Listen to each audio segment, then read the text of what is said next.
ഏവർക്കും അച്ചായൻസ് ഫാമിലി കിച്ചണിലേക്ക് സ്വാഗതം. ഇന്ന് നമുക്കൊരു സ്പെഷ്യൽ ഡിഷ് തയ്യാറാക്കാം. ഇതിനെ ബാച്ചിലേഴ്സ് ഫ്രൈഡ് റൈസ് എന്നോ ബാച്ചിലേഴ്സ് ബിരിയാണി എന്നോ വിളിക്കാം. കാരണം വെറും 5 മിനിറ്റ് കൊണ്ട് ഈ ഡിഷ് നമുക്ക് ഉണ്ടാക്കിയെടുക്കാം. കൂടാതെ നമ്മുടെ വീട്ടിൽ എപ്പോഴും കിട്ടുന്ന കുറച്ച് ഐറ്റംസ് ഉപയോഗിച്ചാണ് ഈ ഡിഷ് ഉണ്ടാക്കുന്നത്. ഇതിന് വേറെ കറികളോ ഒന്നും കൂടെ വേണ്ട, അല്ലാതെ തന്നെ ഒറ്റയ്ക്ക് ഇത് കഴിക്കാൻ വളരെ സ്വാദാണ്. അപ്പോൾ ഇനി ഇത് നമുക്ക് എങ്ങനെയാണ് ഉണ്ടാക്കുന്നതെന്ന് നോക്കാം. ഇതിനു വേണ്ടി ഒരു ചെറിയ കഷ്ണം സവാള വളരെ കുഞ്ഞിതായിട്ട് അരിഞ്ഞത്, ഒരു ചെറിയ കഷ്ണം ക്യാരറ്റ് വളരെ ചെറുതാക്കി അരിഞ്ഞത്, ഒരു പച്ചമുളക് വളരെ ചെറുതാക്കി അരിഞ്ഞത്, 1-2 വെളുത്തുള്ളി കനം കുറഞ്ഞരിഞ്ഞത്, 2 മുട്ട, കുറച്ച് ചോറ്. ഇനി നമുക്ക് ഒരു ഫ്രൈയിങ് പാൻ അടുപ്പത്ത് വെച്ച് എണ്ണ ഒഴിച്ച് ചൂടാക്കി എടുക്കുക. എണ്ണ കുറച്ച് കൂടുതൽ ഒഴിച്ചോ, ഒരു 3-4 ടേബിൾ സ്പൂൺ എണ്ണ ഒഴിക്കാം.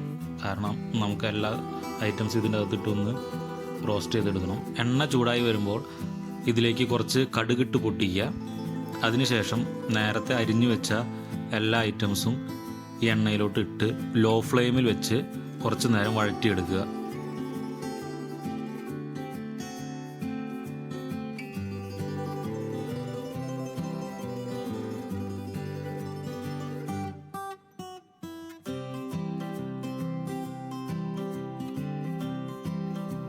സവാളയും ക്യാരറ്റും അല്പം ഒന്ന് വഴണ്ടി വരുമ്പോൾ ആവശ്യത്തിന് ഉപ്പ് ചേർക്കുക.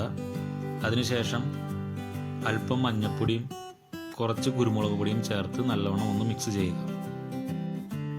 ഇതിലേക്ക് നമ്മൾ നേരത്തെ എടുത്തു വെച്ച 2 മുട്ട പൊട്ടിച്ച് കലക്കി ഒഴിക്കുക. എന്നിട്ട് 1 മിനിറ്റ് നേരം ഒന്ന് ഇളക്കിക്കൊണ്ടിരിക്കുക, മുട്ട ഒന്ന് വെന്ത് വരുന്നത് വരെ. ഇതിലേക്ക് നമ്മൾ എടുത്തു വെച്ച ചോറ് ചേർത്ത് നല്ലവണ്ണം മിക്സ് ചെയ്യുക. ഒരു മീഡിയം ഫ്ലെയിമിൽ വെച്ചിട്ട് 1-2 മിനിറ്റ് നല്ലവണ്ണം ഇളക്കിക്കൊണ്ടിരിക്കുക. ചോറിലെ ആ നനവ് പോകുന്നത് വരെ ഒന്ന് ഇളക്കുക.